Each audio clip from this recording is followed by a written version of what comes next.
কি দৃষ্টান্তমূলক বক্তব্য ডক্টর মোহাম্মদ ইউনূস দিলেন, কি ভাষা, কি মাধুর্যতা, কত সুন্দর করে ঈদগাহে দাঁড়িয়ে ডক্টর মোহাম্মদ ইউনূসের মতো একজন মানুষ, এই বয়োজ্যেষ্ঠ মানুষটি আপনাকে আমাকে কাউকে ভুলে না গিয়ে এত সুন্দরভাবে অ্যাড্রেস করে সমগ্র জাতিকে ঐক্যবদ্ধ করলেন। বক্তব্যের মধ্যে ঈদকে কেন্দ্র করে মনে হচ্ছে যেন তিনি প্রত্যেকটি মানুষের হৃদয়ের ভিতরে ঢুকে ঢুকে ঢুকে ঢুকে আপনাকে ঈদ মোবারক জানিয়ে। প্রথমত আমি ব্যক্তিগতভাবে সেলুট জানাই আমার জায়গা থেকে, বাট আজকে যে সাহস দেখিয়েছে, বিশেষ করেন আপনার হাত থেকে আপনার একটা ডায়মন্ডের টুকরা ফিক্কা ফেলা, এরকম বড় সাইজের সিদ্ধান্ত আমি মনে করি যে এর থেকে অনেক দামি। আমি আপনি হইলে হয়তোবা জীবনে এটা মিস করতাম না। সাহসটা কি করছে, অবশ্য এই সাহসটা আজকে একদিনে হয় নাই। একমাত্র প্রতিবাদ সেলুট। বাংলাদেশের মানুষ সারা জীবন মনে রাখবে। কে দিচ্ছে? নরেন্দ্র মোদী বেশি ফাল পাচ্ছিল না, এখন আবার আটো হয়ে আসতেছে ডক্টর ইউনূসের কাছে। ঘটনা শুনে খুশি হয়ে যাবেন। আজকে আমি 4টা গুরুত্বপূর্ণ নিউজ আপনাদেরকে দিব। দর্শক, ভারতের জন্য আবার একটি বড় ধরনের আঘাত। সেটি হচ্ছে এবার ভারতের যে গণতন্ত্র অত্যন্ত ঠুনকো। ভারতের যে সংসদ, সেই সংসদ যে একটা ফ্যাসিস্ট সংসদ, তিরস্কার করেছে ভারতকে।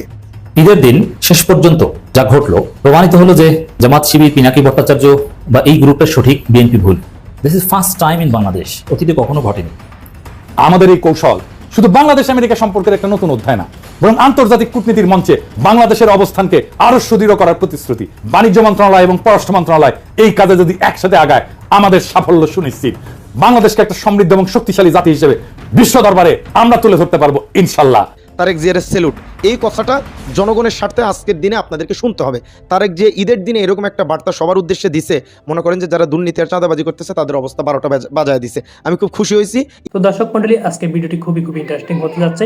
আপনারা সকালে আটোসাটে করে বসে যান আর ভিডিওটি বেশি বেশি শেয়ার করে দিবেন যাতে সবাই দেখতে পারে। তো আমি আর কথা বাড়াতে চাই না, আপনাদেরকে ভিডিও শুরুতে যে ভিডিও অংশগুলো দেখালাম আমরা না টেনে সেই ভিডিও অংশগুলো একেবারে দেখতে থাকি। কি দৃষ্টান্তমূলক বক্তব্য ডক্টর মোহাম্মদ ইউনূস দিলেন, কি ভাষা, কি মাধুর্যতা, কত সুন্দর করে ঈদগাহে দাঁড়িয়ে ডক্টর মোহাম্মদ ইউনূসের মতো একজন মানুষ, এই বয়োজ্যেষ্ঠ মানুষটি আপনাকে আমাকে কাউকে ভুলে না গিয়ে এত সুন্দরভাবে অ্যাড্রেস করে সমগ্র জাতিকে ঐক্যবদ্ধ করলেন। বক্তব্যের মধ্যে ঈদকে কেন্দ্র করে মনে হচ্ছে যেন তিনি প্রত্যেকটি মানুষের হৃদয়ের ভিতরে ঢুকে ঢুকে ঢুকে ঢুকে আপনাকে ঈদ মোবারক জানিয়ে দিচ্ছে। শিশু থেকে শুরু করে বয়স্ক বৃদ্ধ মানুষটি পর্যন্ত ডক্টর মোহাম্মদ ইউনূসের কাছে আজকের আবেগ আপ্লুত হয়েছে, তার ভালোবাসায় মুগ্ধ হয়েছে, তাকে হৃদয়ে স্থান করে দিয়েছে। এর চাইতে আবেগের ঈদ আর কিছুই হতে পারে না, এর চাইতে আবেগের আর কিছুই হতে পারে না। যে ঈদে দেশনেত্রী বেগম খালেদা জিয়ার মতো মানুষ এত স্বাচ্ছন্দ্যে তার পরিবারের পাশে দাঁড়িয়ে ঈদ করছে, এর চাইতে আনন্দের ঈদ আর কিছুই হতে পারে না। যে ঈদে জামাতের আমির ডাক্তার শফিকুর রহমান তিনি এতেকাফে বসে 10 দিন শেষ করে উন্মুক্ত ভাবে মানুষদেরকে নিয়ে ঈদ করেছে, এর চেয়ে আনন্দের ঈদ কিছুই হতে পারে না। আমরা সমগ্র রাত চাঁদ রাতের মিছিল করেছি, আবার আজকের সেই পুরানো কালচারে গিয়ে নতুন ভাবে ঢাকা শহরে র্যালি করেছি, এর চেয়ে আনন্দের দিন আর কিছুই হতে পারে না। যে আনন্দের দিনে বিএনপি, জামাত, হেফাজত, চরমনাই সবাই মিলে ঐক্যবদ্ধভাবে একটি দিন কাটিয়েছি। এমন শান্তির ঈদ বাংলার জনগণ স্বাধীনতার পর আজ পর্যন্ত কখনোই দেখেনি। ডক্টর মোহাম্মদ ইউনূসের যতগুলো ভালো কাজ, ভালো দিক বাংলার মানুষের হৃদয়ে স্থান অর্জন করেছে, তার মধ্যে অন্যতম হচ্ছে আজকের এই ঈদ উল ফিতরের দিন। ডক্টর মোহাম্মদ ইউনূস যখন নিজে ঈদগাহের ময়দানে উপস্থিত হয়ে দেশ জাতির উপরে বক্তব্য রেখেছেন, তখন আমি সেটা শুনেছি এবং দেখেছি তার এই বক্তব্যে কেউ বাদ যায়নি। একজন কৃষক, শ্রমিক, একজন সাধারণ নাগরিক থেকে শুরু করে আমলা পর্যন্ত, ঘরের ভিতরের একজন গৃহিণী থেকে শুরু করে বিদেশের রেমিটান্স যোদ্ধা, একজন বাংলাদেশের শহীদ পরিবার থেকে শুরু করে আহত পরিবার, বাংলাদেশের উপস্থিত বিভিন্ন প্রান্তের ঈদগাহের মানুষ, যারা উপস্থিত হতে পারেননি এমন মানুষদেরকেও রিকগনাইজ করেছে, অ্যাকনলেজ করেছে এই ডক্টর মোহাম্মদ ইউনূস। আমি মাঝে মাঝে ভাবি কিভাবে সম্ভব একজন এই বয়স্ক মানুষের পক্ষে কোনো স্ক্রিপ্ট ছাড়া বক্তব্য দিতে গিয়ে জাতির প্রত্যেকটি নাগরিককে স্বীকৃতি দিয়ে ঈদ উদযাপন করা। এটা আসলেই একটি অসম্ভবপর কাজ, ডক্টর ইউনূসের পক্ষেই সম্ভবপর। ডক্টর ইউনূস সাহেবের এই গত মাত্র 8 মাসের মধ্যে বাংলাদেশের বিভিন্ন আলোচনা হয়েছে, সমালোচনা হয়েছে, কিন্তু আমরা দেখছি গত রমজান মাস থেকে শুরু করে ডক্টর মোহাম্মদ ইউনূস প্রেমী হয়ে যাচ্ছে বাংলার প্রত্যেকটি অলিতে গলিতে সাধারণ মানুষ। এখন মানুষই প্রশ্ন তুলছে, এমন শাসকই আমাদের দরকার, এমন মানুষই আমাদের দরকার, এমন মানুষকেই দীর্ঘমেয়াদে আমাদের পাশে রাখা দরকার। আমি ভাবি আমরা এবছরের ঈদ এত সুন্দর পেয়েছি, না জানি আগামীর কোনো ঈদ এরকম আবার আসে কিনা, সেটা নিয়ে আমার বেশ সন্দেহ হয়। তবে আশা স্বার্থে রাজি নই। আমি চাই এরকম ঈদ আমাদের জীবনের প্রত্যেকটি বছরই আসুক, এবং যতদিন এই বয়স্ক রাজনীতিবিদরা, বিশেষ করে ডক্টর মোহাম্মদ ইউনূসের মতো মানুষরা আমাদের মাঝে জীবিত থাকবেন, ততদিন যেন তাদেরকে আমরা হাসি খুশির ভিতরেই বরণ করে নিতে পারি। বাংলাদেশের এবছরের ঈদ উৎসবগুলো একটু খেয়াল করেছেন কিনা আপনারা? একটি মজলুম পরিবারের শ্রেষ্ঠতম দিন ছিল আজকের এই দিন। খেয়াল করে দেখেন মজলুম পরিবারটিকে। দেশনেত্রী বেগম খালেদা জিয়া শেখ হাসিনার কারণে জুলুম অত্যাচারের শিকার হয়ে দেশের ভিতরে থেকেও পরিবারের সাথে ভালোভাবে ঈদ করতে পারেনি, তথা তার সন্তান তারেক রহমান, তার নাতি, তারপরে তার আত্মীয় স্বজন, তার পুত্রবধূ, কারো সাথে তার দেখা হয়নি। নির্জনে কাটিয়েছেন, কখনো ঘরের কোণে কাটিয়েছেন, কখনো ক্রন্দনরত অবস্থায় কিনা কাটিয়েছেন। সেই দুর্দশার দিনগুলো যখন আপনার মনে পড়বে তখন মনে হবে তিনিই মজলুম। দেশনেত্রী বেগম খালেদা জিয়া আজ এই প্রথম লন্ডনে গিয়ে তার পরিবারের সাথে, তারেক রহমান সাহেবের সাথে, তারেক রহমানের মেয়ের সাথে, তারপরে তারেক রহমানের সহধর্মিণীর সাথে একত্রে ঈদ করতে পেরেছে এবং তাদের যে ঈদের ছবিটি ভাইরাল হয়েছে সেটা ছিল অসাধারণ। এই যে ভালোবাসার জায়গাটা তৈরি করে দিতে পেরেছে বাংলাদেশের এক ঝাঁক মেধাবী তরুণরা এবং শহীদের রক্তের বিনিময়ে বাংলাদেশ অর্জিত হয়েছে বিদায় আজকের এই পরিবারটিও একটি সুন্দরভাবে ঈদ করতে পেরেছে। বাংলাদেশে 2013 সালের শাহবাগ তৈরি করে কিছু মানুষদেরকে অন্যায়ভাবে ফাঁসির কাস্টে ঝুলিয়েছিল। এই পরিবারের কে কোথায় ছিল কারো খোঁজ ছিল না। কেউ ছিল আয়নাঘরের ভিতরে বন্দী, কেউ ছিল হয়তো বিভিন্ন জায়গায় পালাতক, কেউ ছিল হয়তো জেলের মধ্যে বন্দী, কাউকে হয়তো চিরদিনের জন্য শেষ করে দেওয়া হয়েছে। কিন্তু যারা আয়নাঘরের বন্দী ছিলেন তারা এই প্রথম আয়নাঘর থেকে বের হয়ে তার পরিবারের সাথে ঈদ করতে পেরেছেন। এই আনন্দ আপনি রাখবেন কোথায়? এই আনন্দের শেষ কোথায়?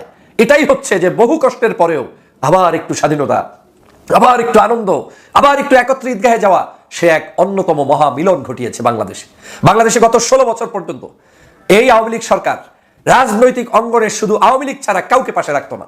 কোনো ঈদের নজির নেই। বিএনপি, জামাত, চরমনাই, হেফাজত, অন্যান্য রাজনৈতিক দল কেউ কারো পাশে বসে সুন্দর মতো ঈদ করতে পেরেছে, নজির নেই। 16 বছরের জুলুম অত্যাচারে সবাই ছিল অতিষ্ঠ। কিন্তু আজকের এই প্রথম বাংলাদেশের কেউ আজকের এতেকাপে বসছেন। নির্দ্বিধায় জামাতের আমির ডাক্তার শফিকুর রহমান 10 দিন ব্যাপী এতেকাপ করলেন, মসজিদে রাত দিন কাটালেন, দেশের জন্য দোয়া করলেন।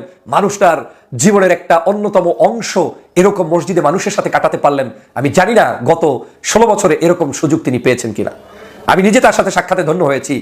আমি বিভিন্ন সময় দেখেছি এই মানুষটির আচরণ, আমি অবাক হয়েছি।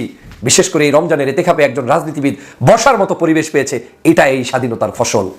আজকে একই উপায়ে বাংলাদেশের সমগ্র জায়গায়, অলিতে গলিতে, প্রত্যেকটি জায়গায় আপনি দেখেন রাতের বেলা মিছিল হয়েছে, ঈদের মিছিল হয়েছে, আনন্দ মিছিল হয়েছে, র্যালি হয়েছে, সবগুলোতে দলমত নির্বিশেষে মানুষের উপস্থিতি। তার চেয়েও আনন্দের সংবাদ, ঈদের জামাতগুলোতে ভেদাভেদ নেই। জামাত, বিএনপি, চরমনাই, হেফাজত, আলেম, ওলামা যে যেখানে পেরেছে সেখানে নামাজ পড়েছে, গ্রামে গ্রামে গিয়েছে, মসজিদে গিয়েছে, বাড়িতে বাড়িতে, সবাই পাড়ায় মহল্লায় ঈদ উৎসব হয়েছে। তার চেয়েও আরো আনন্দের সংবাদ, ঢাকা থেকে এবার ঈদে আসতে সবচাইতে কম সংখ্যক মানুষকে হয়তো আমাদের হারাতে হয়েছে। আওয়ামী লীগের নেতাকর্মীরা কেমন ঈদ করলেন? প্রেক্ষাপটটা একই, বাট গ্রুপটা ভিন্ন। গতকালকে বিএনপি এবং জামাতের নেতাকর্মীদের একটা কমন স্ট্যাটাস ছিল, প্রায় 15 বছর পর নির্ভয়ে ঈদ করেছে। এই যে নির্ভয় শব্দটার মেইন ব্যাখ্যা হচ্ছে লোকালি মামলা, এবং কি যে লোকাল অনেক জায়গায় অনেক বিএনপির নেতাকর্মীরা ছিল বা জামাতের নেতাকর্মীরা ছিল, লোকাল মানুষ কর্তৃক নির্যাতিত হয়েছেন, যারা ডরে ভয়ে ঈদের দিন হয়তোবা বাড়িতে লুকিয়ে এসেছেন রাতের আধারে। আবার অনেকে দিনের আলোতে ঈদগাতে নামাজ পড়তে পারে না। ঠিক একই দৃশ্যপট আমরা দেখছি গতকালকে আওয়ামী লীগের নেতাকর্মীদের। শেখ হাসিনার ঈদ কেমন কেটেছে? বাংলাদেশ আওয়ামী লীগের যে অফিসিয়াল ভেরিফাইড ফেসবুক পেজ আছে, ঠিক চান রাত যেটা আমরা বলি আর কি, সেই রাতে দেখলাম আমরা যে আওয়ামী লীগের অফিসিয়াল ফেসবুক পেজ থেকে শেখ হাসিনার পক্ষ থেকে সবাইকে ঈদের শুভেচ্ছা জানানো হয়েছে। বাট যে নেতাকর্মীরা দেশে এবং বিদেশে আছে, বিদেশে যারা আছে তারা সবাই ভালো ঈদ কাটাইছে, ইহাতে কোনো সন্দেহ নেই। তবে ওই যে সেই জনপ্রিয়তা অথবা ঈদের মাঠে বয়ান দেওয়া, ঈদের পরে সালামি বিতরণ করা, তারপর দিনভর এই প্রোগ্রাম সেই প্রোগ্রামে যাওয়া, যে জাঁকজমকপূর্ণ বিলাসিতা বা রাজকীয়তা, সেইটা তারা সবাই গতকালকে মিস করেছে। দেশে থাকা আওয়ামী লীগের নেতাকর্মীরা তারা ছিল সবচেয়ে বেশি বিপদে, কারণ অনেকের নামে এই মুহূর্তে মামলা হয়ে আছে। আবার লোকালি যেমন এই যে উপদেষ্টা মাহফুজের বাবা, যে কারণে তিনি মারধরের শিকার হয়েছেন, লোকালি অনেক আওয়ামী লীগের নেতাকর্মীরা হয়তো রাতের আধারে বাড়িতে আসছে অথবা গোপনে বাড়িতে আসছে। এই খবর পাইয়া অনেক জায়গায় বিএনপি, অনেক জায়গায় জামাতের নেতাকর্মীরা তাদেরকে টার্গেট করেছে, তাদেরকে দৌড়ানি দিছে। তো এরকম একটা বড় অংশ কিন্তু গতকালকে তারা ঈদ কাটেছে। আবার বাংলাদেশের ভেতর থেকেও ঈদের নামাজ যার বাড়ি কুমিল্লা সে পড়ছে সিলেট, যার বাড়ি সিলেট সে পড়ছে ঢাকা, এরকম ভাবে ভাসমান লেভেলে গতকালকে আওয়ামী লীগের ম্যাক্সিমাম নেতাকর্মী যারা লাইম লাইনে ছিলেন, আই মিনস হচ্ছে ধরেন একটু বড় বড় নেতা ছিলেন অথবা লোকালি এ বেটা এই আমার চিনস বা বিভিন্ন জায়গায় যারা অপকর্ম জুলুম করছেন তারাও যেমন আছেন। আবার আওয়ামী লীগ করছেন, কোনো অপরাধ করেন নাই, কোনো দুষ্কৃতিকারী হিসাবে ব্যক্তিত্ব হিসাবে পরিচিত না, বাট তারপরেও সরকারের পট পরিবর্তনের কারণে অনেকের নামে মিথ্যা এবং ভুয়া মামলা হয়েছে। তা আমরা যতদূর দেখেছি বা বিভিন্ন জায়গা থেকে আওয়ামী লীগের যে বক্তব্যগুলো আসছে, যে গতকালকে শেখ হাসিনা এবং শেখ রেহানা তারা আপনার দিল্লিতে যে বাড়িতে নিরাপদে আশ্রিত আছেন সেখানে তারা ঈদ করেছেন, এবং কি দলের যারা সিনিয়র নেতাকর্মী ভারতে পলাতক তারা কেউই ওনার সাথে দেখা করতে পারেনি, তবে সবার সাথে নাকি ফোনে কমিউনিকেশন হয়েছে। আবার কলকাতার গণমাধ্যম বলছে যে আওয়ামী লীগের বড় একটা অংশ এই মুহূর্তে কলকাতায় আছে। আবার আমাদের স্বরাষ্ট্র উপদেষ্টা তিনিও কিন্তু বলছেন যে কলকাতাতে আওয়ামী লীগ বসে বসে ষড়যন্ত্র করছে, এবং ঈদের আগে তারা সবাই ওইখানেই অবস্থান নিয়েছে। এই মুহূর্তে কলকাতা হচ্ছে মিনি আওয়ামী লীগ পাড়া, মানে বাংলাদেশ থেকে যারাই যাচ্ছে কলকাতা কেন, মেইন কারণ হচ্ছে কলকাতার খাবার, ভাষা, সেখানকার সংস্কৃতি, কালচার যা আছে এটা অনেকটাই বাঙালি ধাঁচের, যার কারণে অন্যান্য অঙ্গরাজ্যের তুলনায় বা রাজ্যের তুলনায় কলকাতাটা অধিক নিরাপদ। এর উপর আরেকটা বিষয় আছে, ভারতবর্ষে এই মুহূর্তে বাংলাদেশিদের উপর একটা বড় ধরনের ধরপাকড় চলছে, তো সেই কারণেও কলকাতা তুলনামূলক অনেকটা নিরাপদ, যার কারণে অধিকাংশ আওয়ামী লীগের নেতাকর্মীরা তারা কলকাতাতেই ঈদ উদযাপন করেছেন। এখান থেকে শিক্ষণীয় বিষয় আছে, আওয়ামী লীগের জন্য যেমন আছে বিএনপি জামাতের জন্য তেমন আছে। ক্ষমতা চিরস্থায়ী না। শেখ হাসিনার দেখেন গতবার হলে ঈদের সময় তিনি বঙ্গভবনে যাইতেন, গণভবনে যাইতেন, বিভিন্ন রাষ্ট্রের গুরুত্ব বিদেশিরা দেখা সাক্ষাৎ করতে তিনি স্পিচ দিতেন, জাতির উদ্দেশ্যে ভাষণ দিতেন, যেমনটা গতকালকে ডক্টর মোহাম্মদ ইউনূস দিয়েছেন। আর আজকে তিনি কোথায়? একটা ছবি ঠিক মতো নাই, একটা নিউজ নাই, তিনি যে দুনিয়াতে বাইচে আছেন সেটাই আসলে এক ধরনের মানে সন্দেহ, তিনি আসলে বাইচে আছেন কিনা, আসলে ভারত আছেন কিনা, না বাংলাদেশে আছেন, নানান প্রশ্নের জায়গাটা তৈরি হয়েছে।